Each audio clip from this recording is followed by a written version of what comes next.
Welcome back to my channel and thank you for joining in today. Today I would like to talk with you about toxic family relationships and narcissism and how that creates an unhealthy environment for the person that is affected by the narcissism.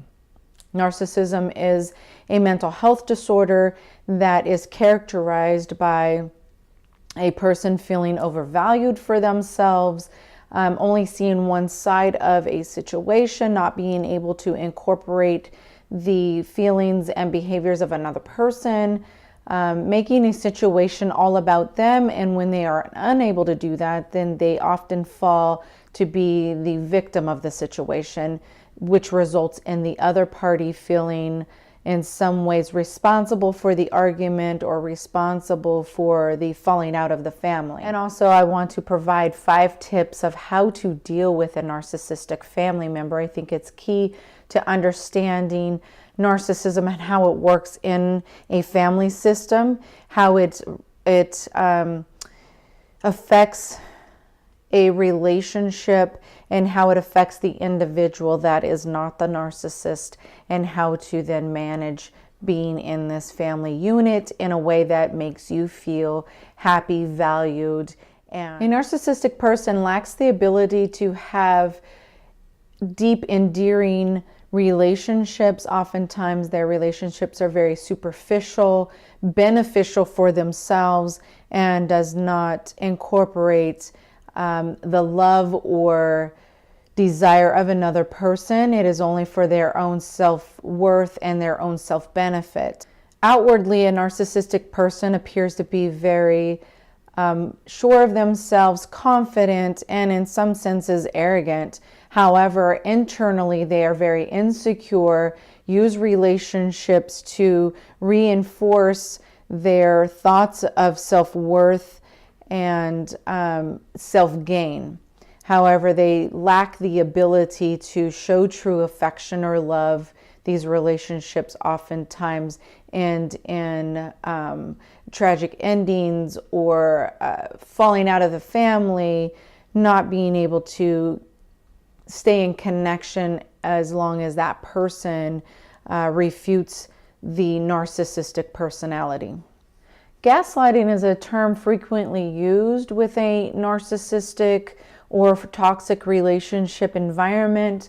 Gaslighting is considered ways of manipulation that oftentimes the narcissistic person will utilize in order to gain control of that person, such as saying, "Why are you saying these things to me? This is crazy. Why are you listening to that person? You know they're wrong." And insisting that the narcissistic person is correct and the other person in the relationship doesn't understand what's truly going on, or makes them feel in a way that they challenge their own reality. This gaslighting oftentimes leads that person to feeling unworthy, less than, maybe trapped in this relationship, and they oftentimes don't receive from that relationship the things that they need to in order to feel as if this is a healthy meshing relationship. However, this is often used by the narcissistic person to keep control and keep that person in their lives in the way that the narcissistic person needs them in their life. So again, this way of manipulation has nothing to do with the healthy person involved or healthy family member involved, as opposed to it being all about control for the narcissistic person. So I want to bring you 5 tips on how to deal with the narcissistic family member. This is very important in order to keep your self-worth, keep your strength in yourself and your understanding of your reality, as opposed to feeling the need to take on their reality. So the first thing is, don't fall prey to their manipulation. Remember that a narcissist is a master manipulator. They will do anything in their power to try to get you on their side and to understand their reality, to take their reality on as your own. So being aware of the things that they commonly say when in an argument, whether it's "you're crazy, you don't know what you're talking about," or "why would you listen to that person? They're always against us," things like that. So if you recognize key phrases and things in your relationship to be mindful that this person is trying to manipulate you, and be aware of those situations. Tip number 2 is realizing that they are unaware of this character flaw. They're not aware of how they are perceived by other people. So being aware that they are kind of oblivious to their situation and the situation in which they are creating. Again, this is something you didn't create and is not your responsibility to maintain their security.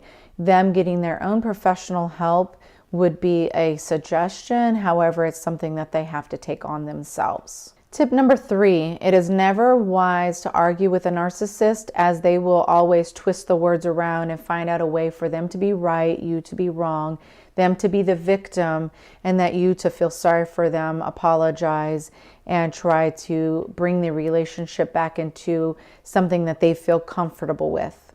The 4th tip that I have is to consider your source. When dealing with a narcissistic person, they don't have the ability to see your side of things. So if you are in an argument with this type of a person, them being able to see your side of things, or see you being right in this situation, is something that they are not capable of doing. So in some ways, if you're arguing with them and wanting them to see your side of things, you are fighting a losing battle. The last tip, but the most important tip, is to set boundaries with a person like this. Again, remembering boundaries for them is something that's uncomfortable, because they're not then allowed to come into your space and create the reality that they need to boast up their sense of self. So remember, they're going to fight these boundaries that you're going to set, but it's very important to set boundaries that make you feel comfortable, reduce your stress, reduce your feelings of guilt toward this person. The only way to set boundaries with them is to understand what you need from that person, what that person is imposing on you, and what would be a healthy medium. And of course, you're not going to start with a really strict boundary with a person like that. You're likely to start with little things, pulling back, maybe again, not arguing with them, maybe not saying I'm sorry when they insist that you've done something wrong. So it might be very minor or very transparent of what you are pulling back and setting boundaries with in the beginning. However, as time goes by, setting more strict boundaries for those individuals, to where that then when you engage with them, you actually feel comfortable with that engagement. If you've been in a toxic relationship or have a narcissistic family member, and this is something that interests you and would like to hear more about narcissism or toxic family issues, please comment below. And don't forget to like and subscribe. See you next time.